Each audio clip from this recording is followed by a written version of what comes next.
오늘 우리에게 주실 하나님 말씀 보도록 하겠습니다. 하나님 말씀 마가복음 14장 32절에서 42절 말씀입니다. 마가복음 14장 32절에서 42절 말씀입니다. 제가 봉독하겠습니다.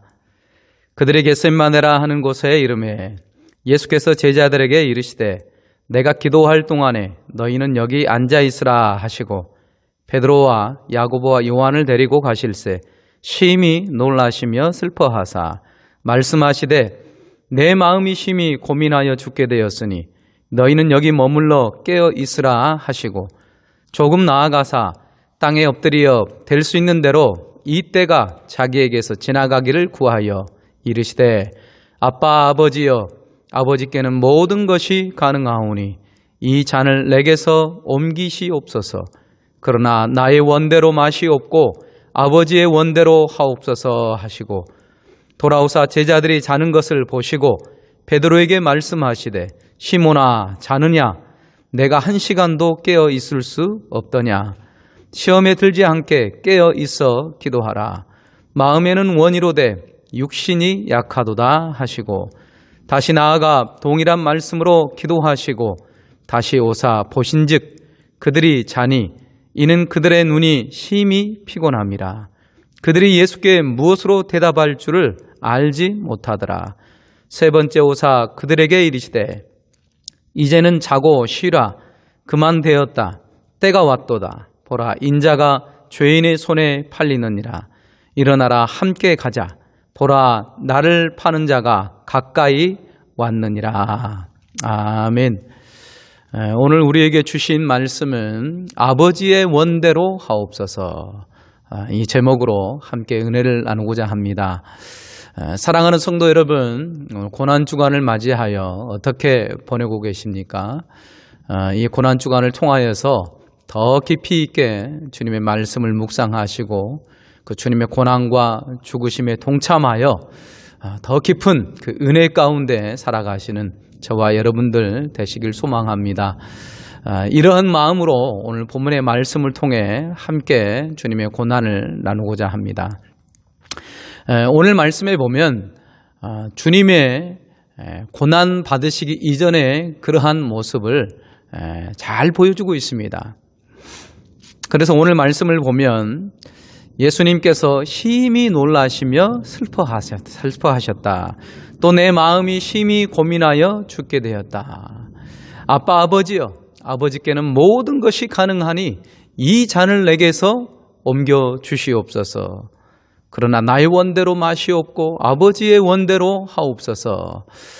이런 예수님의 기도의 모습을 보면 지금 예수님의 이 마음이 어떠한지를 잘 우리에게 가르쳐 주고 있습니다. 예수님의 이 복음서를 보게 되면 이렇게까지 적나라하게 예수님이 얼마나 심히 고민되고 그리고 또 괴롭고 힘들었는지 이렇게까지 가르쳐 주는 것이 없습니다. 우리가 누가복음 2장에 보면 예수님께서 12살 때 있었던 이야기를 기록하고 있는데요. 하루는 예수님께서 유월절 절기를 맞아서 가족과 함께 예루살렘으로 올라가게 됩니다. 그리고 이제 절기를 다 마치고 나서 다시금 갈릴리 나사렛으로 돌아오게 되는데요. 그런데 예수님께서는 함께 가지 않습니다. 예루살렘에 머물고 계시고 그 아버지인 요셉과 어머니 마리아가 갈릴리로 떠나게 됩니다. 그러다가 하룻밤 지나서 예수님이 없는 것이 발견되었습니다. 그래서 이 예수가 어디 갔느냐 계속 찾다가 예루살렘으로 다시금 돌아오죠. 그리고 나서 3일 후에 예수님께서 예루살렘 성전에서 계시는 것을 발견했습니다. 그래서 이제는 깜짝 놀라서 그 어머니 마리아가 예수님께 이렇게 얘기합니다. 어찌하여 우리에게 이렇게 하였느냐. 보라 내 아버지와 내가 근심하여 너를 찾았노라. 이렇게 예수님께 묻습니다. 그랬더니 12살 된 예수님께서 이렇게 대답하십니다. 어찌하여 나를 찾으셨나이까? 내가 내 아버지 집에 있어야 될 줄을 알지 못하셨나이까? 이렇게 다시금 그 어머니에게 말씀하시는 것을 볼 수가 있습니다.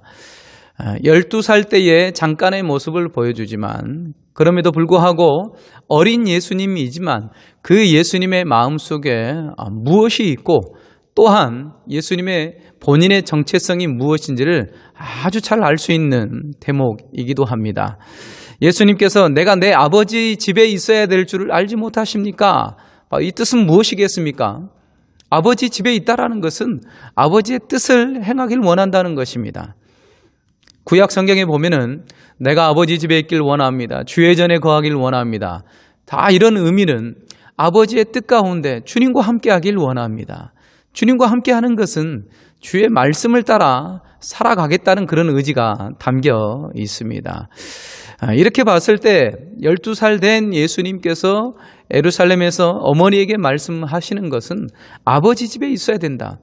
제가 아버지의 일을 하러 왔다라는 것을 우리가 짐작해 볼 수가 있습니다. 이미 어릴 때부터 우리 예수님은 아버지의 뜻, 그 아버지의 그 마음을 알고 또한 이 땅 가운데 오셔서 그 일을 행하시기를 원하고 계신다는 것을 우리가 잠깐이나마 살펴볼 수가 있습니다. 또한 쭉 건너뛰어서 예수님께서 마지막 십자가상에서 못 박히실 때에도 7가지 말씀을 하시면서도 참 놀랍게도 그렇게 처참하게 또한 그렇게 이 괴로움을 당하는 이 십자가상에 있어서도 예수님이 이렇게 기도하십니다. 아버지, 저들을 사하여 주옵소서. 자기들이 하는 것을 알지 못함이니이다. 이렇게 말씀하시는 것을 볼 수가 있습니다. 물론 네 번째 말씀에 엘리엘 라마 사박다니 나의 하나님 어찌하여 나를 버리셨나이까. 이렇게 극도의 괴로움과 울부짖음으로 하나님 앞에 탄원하시지만 그럼에도 불구하고 오늘 본문에 읽었던 겟셋마네의 기도를 통하여서 예수님의 모습을 보면 가장 적나라하게 예수님이 어떤 마음을 품고 계셨는가를 알 수가 있습니다.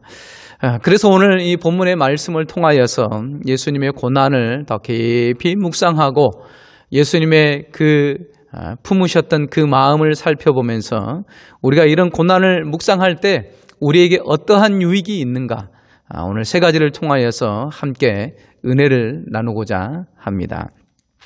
오늘 본문의 말씀에 보면 세 제자들과 함께 기도하러 가셨습니다. 그러시면서 세 제자들로 하여금 너희는 깨어있으라 그렇게 말씀하시고 예수님은 홀로 무릎을 꿇고 간절히 기도하시는 모습을 볼 수가 있습니다. 조금 전에도 말씀드렸지만 우리 주님은 심히 놀라서 슬퍼하셨다. 그렇게 말씀하십니다. 내 마음이 심히 고민하여 죽게 되었다. 이 십자가의 잔을 받기 이전에 예수님도 똑같은 인간이시기에 그 하나님의 진노의 잔을 받기 이전에 그 괴로움, 그 고통, 그 아픔, 그것이 얼마나 큰가를 알고 계시기 때문에 그래서 주님께서는 내 마음이 심히 고민하여 죽게 되었다. 그렇게 말씀하시는 것을 볼 수가 있습니다. 이런 겟셋마네의 기도와 이런 주님의 고난의 모습을 통하여서 우리가 첫 번째 우리에게 어떤 유익이 있는가? 바로 그것은 우리의 육신의 죄를 버리게 할 수 있다는 것이죠. 예수님의 고난을 묵상하면서 우리의 죄된 욕망을 버릴 수가 있다는 것입니다.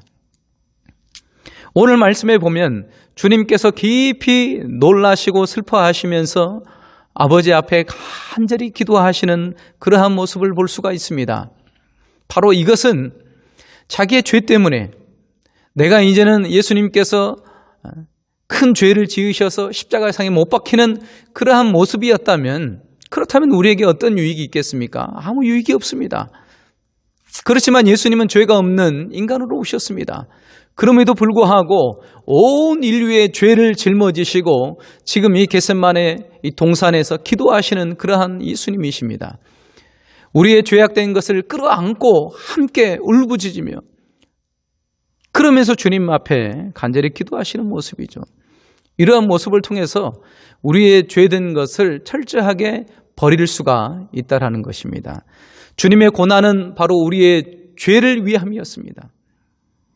이사야서 53장 5절에서 6절의 말씀에 보면 이렇게 말씀하고 있습니다. 그가 찔림은 우리의 허물 때문이요 그가 상함은 우리의 죄악 때문이라. 그가 징계를 받음으로 우리는 평화를 누리고 그가 채찍에 맞음으로 우리는 나음을 받았도다. 우리는 다 양 같아서 그릇 행하여 각기 제 길로 갔거늘 여호와께서는 우리 모두의 죄악을 그에게 담당시키셨도다. 아멘. 오늘 이사야 53장에 보면 그가 찔림은 바로 예수님의 고난과 찔림을 얘기하고 있습니다. 그가 찔림은 우리의 허물 때문이라고 말씀하고 있습니다. 그가 상함은 우리의 죄악 때문이라고 말씀하고 있는 것이죠. 이 겟세마네 동산에서 간절히 놀라시며 슬퍼하사 기도하시는 이 모든 것은 바로 우리의 허물 때문이라는 거죠. 우리의 이 상함 때문에, 우리의 죄악 때문에 바로 주님께서 상하시고 찔리시고 고난받으신다는 것을 말씀하고 있습니다. 그 예수님이 징계를 받았기 때문에 우리가 평화를 누릴 수 있고 그 예수님이 채찍에 맞으셨기 때문에 우리가 나음을 입었다고 말씀하고 있습니다. 그러면서 우리는 다 양 같아서 그릇 행했다고 말씀하고 있습니다. 우리의 참된 목자 되신 하나님이 계시는데도 그 하나님의 길을 벗어나서 마치 우리가 목자처럼 살아왔던 그런 죄악들의 불순종의 삶이 있다라는 것이죠. 그런 육신의 죄악들이 있다라는 거죠. 이 예수님께서는 바로 우리의 이 죄악을 짊어지시고 고난받고 겟세마네 동산에서 간절히 기도하시는 모습을 볼 수가 있습니다. 그러므로 우리는 이 예수님의 고난을 통하여서 우리가 지금도 끊지 못하고 여전히 불순종하며 여전히 죄악된 것을 즐거워하고 그 죄된 것을 선택하며 그렇게 죄를 짓고 살아가고 있지는 않습니까? 예수님의 고난을 묵상하시면서 그 예수님의 고난이 나의 죄 때문이었는데 이것을 깊이 생각한다면 우리가 다시 한번 우리 자신을 살펴보고 우리의 죄악된 것을 돌이키고 회개하게 할 수 있다라는 것이죠. 베드로전서 2장 21절에서 24절에도 우리에게 이렇게 말씀하고 있습니다. 이를 위하여 너희가 부르심을 받았으니 그리스도도 너희를 위하여 고난을 받으사 너희에게 본을 끼쳐 그 자취를 따라오게 하려 하셨느니라. 그는 죄를 범하지 아니하시고 그 입에 거짓도 없으시며 욕을 당하시되 맞대어 욕하지 아니하시고 고난을 당하시되 위협하지 아니하시고 오직 공의로 심판하시는 이에게 부탁하시며 친히 나무에 달려 그 몸으로 우리 죄를 담당하셨으니 이는 우리로 죄에 대하여 죽고 의에 대하여 살게 하려 하심이라. 그가 채찍에 맞음으로 너희는 나음을 얻었나니. 아멘. 오늘 베드로전서 말씀에서는 주님이 또한 이렇게 고난을 받으셨다고 말씀합니다. 너희에게 본을 끼쳐 그 자취를 따라오게 하려 함이라. 그렇게 말씀하고 있습니다. 예수님이 당한 고난은 자기의 죄 때문이 아니었습니다. 그 예수님의 입에는 어떠한 거짓도 없었습니다. 욕을 당하시되 맞대어 욕하지 아니하셨습니다. 고난을 당하시되 전혀 위협하지 않고 오직 심판하실 그 하나님께 모든 것을 맡기며 부탁하셨습니다. 그럼에도 불구하고 자기가 당한 고난은 고스란히 전부 다 당하신 모습을 볼 수가 있습니다. 예수님 당시 때에는 수많은 사람들이 예수님을 따라다녔지만 그러나 예수님께서 고난받고 채찍질 당하고 십자가에 못 박히자 수많은 사람들이 돌아섰습니다. 저 예수는 자기 죄 때문에 저렇게 고난받고 채찍질 당하고 십자가에 죽었구나. 그러면서 사람들은 손가락질했습니다. 네가 만약 그리스도라면 당장 그 십자가에서 내려와라. 그래서 우리에게 보여라. 그렇게 말한 것이죠. 수많은 유대인들의 이 마음속에는 저 예수가 그리스도가 아니구나. 그렇게 생각했습니다. 만약 저가 그리스도라면 당장 내려와서 로마의 군인들을 무찌르고 자기들을 보호해주고 이스라엘을 회복할 줄 알았던 것입니다. 그러나 저 예수가 십자가에 못 박힌 것은 철저하게 자기 죄 때문이라고 그렇게 믿었던 것이죠. 신명기 말씀에도 보면 나무에 달려 죽은 자는 하나님의 저주를 받은 것이라고 그렇게 말씀하고 있기 때문에, 그렇기 때문에 저 예수는 자기 죄 때문에 고난받고 십자가에 죽은 것이야, 이렇게 생각한 것이죠. 그러나 그것은 오해였습니다. 말씀을 이해하지 못한 것이었습니다. 오늘 베드로전서 2장 21절과 24절의 말씀에도 전혀 그 예수님에게는 거짓도 없었습니다. 죄가 전혀 없었습니다. 그럼에도 불구하고 고난받으시고 우리에게 나음을 얻고 또한 평화를 누리게 하기 위해서 그가 친히 죄를 담당하셨고 또한 그가 친히 채찍에 맞으셨던 것입니다. 우리가 오늘 본문의 말씀을 묵상하면서 예수님의 고난을 다시 한번 우리가 믿음으로 바라봤으면 좋겠습니다. 믿음의 사람들에게 있어서 주님을 따라간다는 것은 이제는 죄악된 삶을 버리고 성령의 은혜와 능력 안에서 살겠다는 것입니다. 죄된 것을 그치겠다는 것입니다. 세상의 즐거움, 죄된 욕망을 철저하게 버리고 주님을 따라가겠다는 그런 고백이 담겨 있게 되는 것이죠. 사랑하는 성도 여러분, 저와 함께 예수님의 고난을 깊이 묵상하시면서 죄가 전혀 없으신 그 예수님임에도 불구하고 우리의 죄 때문에 고난받으신 그 예수님의 고난을 깊이 묵상하시면서 우리의 아직도 버리지 못한 죄된 것을 철저하게 버리시고 깊이 회개의 자리로, 다시금 주님이 주시는 그 믿음의 자리로, 하나님이 원하시는 그런 귀한 은혜의 삶으로 나아가게 되실 줄 믿습니다. 그리고 두 번째로 예수님의 이 고난을 통하여 우리에게 주시는 유익은 깊이 있는 기도로 나아가게 하신다는 것입니다. 깊이 있는 기도로 나아가게 하신다는 것입니다. 주님께서는 고난을 받으시면서 겟세마네 동산에서 깊이 기도하시는 그러한 모습을 볼 수가 있습니다. 물론 예수님의 생애를 보면 전부가 다 기도하는 생애였습니다. 예수님께서 세례를 받으실 때에도 그 전에도 기도하셨고요. 12 제자를 뽑는 그 전날 밤에도 예수님께서는 간절히 기도하셨습니다. 또한 매일매일 일상의 삶에서 도시로 마을로 나가시기 전에 항상 새벽 미명에 일찍 일어나셔서 기도하셨던 모습을 볼 수가 있습니다. 오늘 본문에도 마찬가지입니다. 이제는 로마 군인들에게 잡히시기 그 전날 밤에 겟세마네 동산에서 간절히 기도하시는 모습을 볼 수가 있습니다. 예수님께서는 땅에 엎드려 될 수 있는 대로 주님 앞에 간절히 기도하십니다. 나의 원대로 마옵시고 아버지의 원대로 되기를 원하나이다.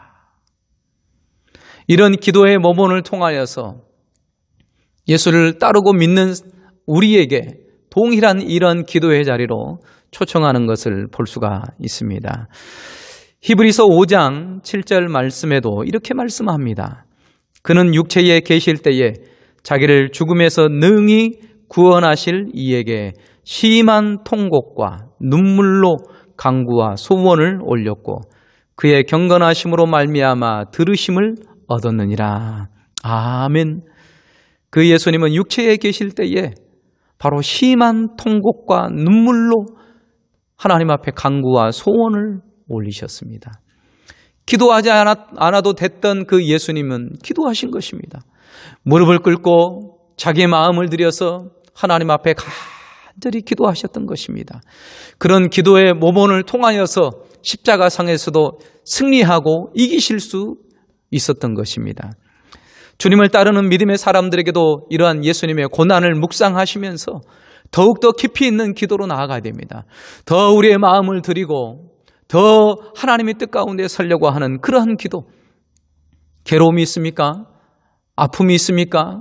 슬픔이 있습니까? 지금 너무나도 힘듭니까? 그러면 주님처럼 이런 기도의 자리로 나가야 될 줄 믿습니다.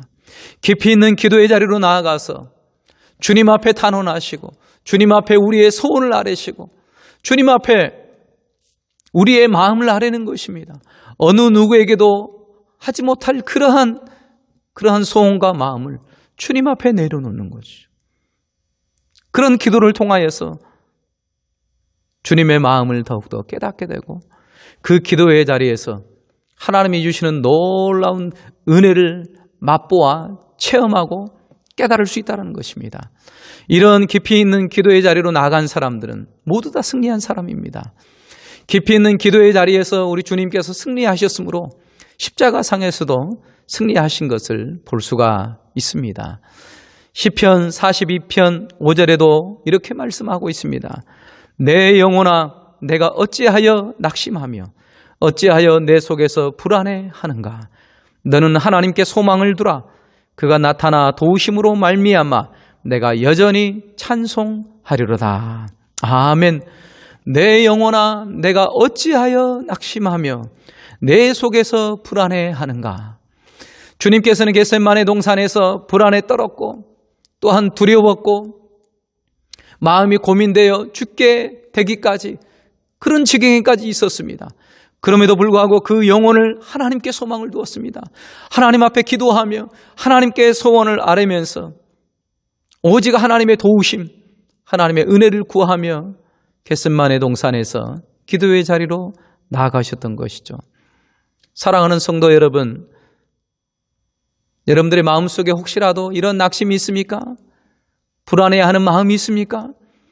과연 하나님께서 나를 붙들고 계실까? 내 삶을 잘 이끌어 가실까? 왜 하나님은 나를 도와주지 않지? 이런 의심이 됩니까? 그렇다면 지금이 바로 더 깊이 있는 기도의 자리로 나가야 됩니다. 그 깊이 있는 기도의 자리에서 하나님을 만나야 됩니다. 주님의 마음을 깨달아야 됩니다. 심히 고민하여 죽게 된 예수님께서도 이런 기도의 자리를 통하여서 하나님의 은혜를 공급받고 사명의 자리로 나아가실 수 있었던 것처럼 저희들도 동일하게 무릎을 꿇고 더욱더 기도하는 그 자리에서 하나님의 은혜를 공급받고 주님의 도우시는 은혜의 손길들을 맛보아 체험할 수 있게 된다는 것입니다. 사랑하는 성도 여러분, 고난주간을 맞이하여 저와 여러분들이 더욱더 깊이 있는 기도의 자리로 나아가셔서 기도의 자리에서 하나님의 은혜를 맛보시고 더 하나님의 살아계심을 생생하게 체험하시는 그러한 여러분들 되시길 소망합니다. 그리고 마지막 세 번째로 예수님의 고난을 통하여서 우리가 어떤 유익을 얻을 수 있냐면 바로 아버지의 뜻대로 순종하며 걸어갈 수 있게 된다는 것입니다. 오늘 겟세마네 동산에서 예수님께서는 이렇게 기도하십니다. 할 수만 있으면 이 잔을 내게서 옮기시옵소서. 그렇게 기도하시는 모습을 볼 수 있습니다. 이 고난의 잔이, 이 십자가의 잔이 얼마나 크고도 얼마나 무섭고 얼마나 큰 고통이었냐면 예수님께서 이 잔을 받기를 원하시지 않았습니다. 그래서 그렇게 기도하신 것이죠. 그럼에도 불구하고 예수님은 다시금 기도하십니다.